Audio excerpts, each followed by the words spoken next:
ازيكم عاملين ايه؟ معاكم حنان تشانل. معلش على الفترة اللي فاتت اللي غبتها في الفترة اللي فاتت يعني، وسبت القناة. انا نقلت من شقتي لظروف بقى، هبقى احكيها لكم بعدين. دلوقتي بقى هفرجكم على الشقة.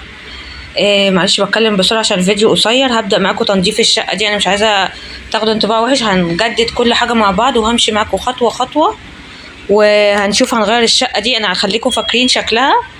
تعالوا بقى هنبدأ اول سلسلة حلقات هنغير الشقة دي ازاي.